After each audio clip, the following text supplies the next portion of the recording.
ഇന്നത്തെ ഒരു ദിവസം സ്റ്റാർട്ട് ചെയ്തത് മുതൽ ഇതുവരെയുള്ള ഒരു എക്സ്പീരിയൻസ്. അതായത് സജി മാം വിളിച്ചത് തൊട്ട് വളരെ എന്താ പറയുക, വരാൻ പറ്റും എന്നുള്ളൊരു വിശ്വാസമൊന്നുമില്ലായിരുന്നു. പക്ഷെ വരണം എന്നുള്ളൊരു ആഗ്രഹം മനസ്സിലുണ്ടായിരുന്നു.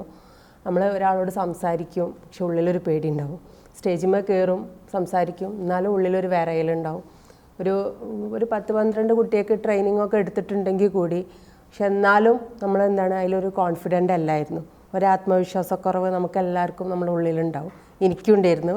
പക്ഷെ ഇപ്പം രാവിലെ മോർണിംഗ് തൊട്ട് സാറ് തന്ന ഓരോ പ്രാക്ടീസിലൂടെ, സ്പീച്ചിങ് പ്രാക്ടീസ് ആയിക്കോട്ടെ, സ്റ്റോറി ടെല്ലിംഗ് പ്രാക്ടീസ് ആയിക്കോട്ടെ, അങ്ങനെ ഓരോ പ്രാക്ടീസിലൂടെയും കുറച്ച് ആത്മവിശ്വാസം കൂടിയെടുത്തിട്ട് നമുക്ക് എന്ത് ചെയ്യാൻ പറ്റും, നമ്മൾ ആത്മവിശ്വാസം കൂട്ടിയെടുക്കാനുള്ള ഒരു സ്കില്ല് ഇവിടുന്ന് കിട്ടിയിട്ടുണ്ടെന്നാണ് എൻ്റെ ഒരു വിശ്വാസം. ഞാൻ വന്നതിലും കുറച്ചൊരു മുകളിലേക്ക് എത്തിയിട്ടുണ്ട്. ഞാൻ ഒരു 5% വന്നതാണെങ്കിൽ ഇപ്പോൾ ഞാൻ തിരിച്ചു പോകുമ്പോൾ ഒരു 8% പോകണമെന്നുള്ളൊരു വിശ്വാസം എനിക്കുണ്ട്.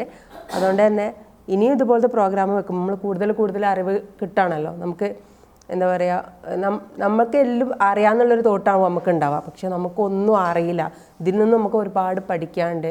ഒരു സ്റ്റേജ് കഴിഞ്ഞാൽ അടുത്ത സ്റ്റേജിലേക്ക് പോകുമ്പോൾ നമുക്ക് വളരെയധികം മാറ്റങ്ങൾ വരണം എന്നുള്ളൊരു ഇതുണ്ട്. അപ്പോൾ ഓരോ അറിവ് ഇങ്ങനെ വരുന്നതിനനുസരിച്ച് നമുക്ക് എന്ത് ചെയ്യാൻ പറ്റും, നമ്മുടെ വളർച്ചയിൽ ഉയർച്ച കൂട്ടാൻ പറ്റും.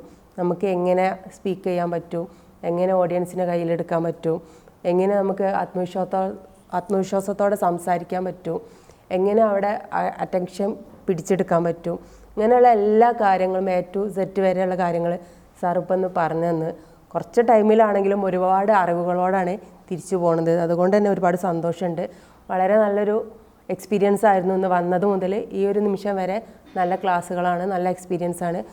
വന്നതിലും ആത്മവിശ്വാസത്തോടാണ് പോണത്. ഇനിയൊരു സ്റ്റേജിൽ കയറുമ്പോൾ ജസ്റ്റ് ആദ്യമുള്ള അത്ര ഫെയർ ഇല്ലെങ്കിലും ചെറിയൊരു ഫെയർ ഉണ്ടെങ്കിലും നമുക്ക് എന്ത് ചെയ്യാൻ പറ്റും, അവിടെ നിന്ന് പിടിച്ച് നിന്ന് ആ ക്ലാസ് കണ്ടിന്യൂസ് ചെയ്ത് ചെയ്യാൻ പറ്റിയ കുറേ റൂൾസും കാര്യങ്ങളും നമ്മുടെ കയ്യിൽ കിട്ടിയിട്ടുണ്ട്. അപ്പോൾ അത് ഫോക്കസ് ചെയ്തിട്ട് നമുക്ക് ഒരു ക്ലാസ് ഏറ്റവും ബെസ്റ്റായിട്ട് എങ്ങനെ അറ്റൻഡ് ചെയ്യാൻ പറ്റും എന്നുള്ള ഒരു സ്റ്റേഡിയം നിന്ന് പറഞ്ഞ് കിട്ടിയതുകൊണ്ട് നെക്സ്റ്റ് ക്ലാസ് നല്ല ബെറ്ററാക്കി ചെയ്യാൻ പറ്റും എന്നുള്ളൊരു ആത്മവിശ്വാസം ഇന്ന് എൻ്റെ ഉള്ളിലുണ്ട്. അതെനിക്ക് തന്നത് ഇവിടെ ഈ പബ്ലിക് സ്പീക്കിംഗ് എന്നുള്ളൊരു ട്രെയിനിങ് അറ്റൻഡ് ചെയ്തത് കൊണ്ടാണെന്ന് വളരെ ആത്മവിശ്വാസത്തോടെ ഞാൻ പറയുന്നു. Thank you so much.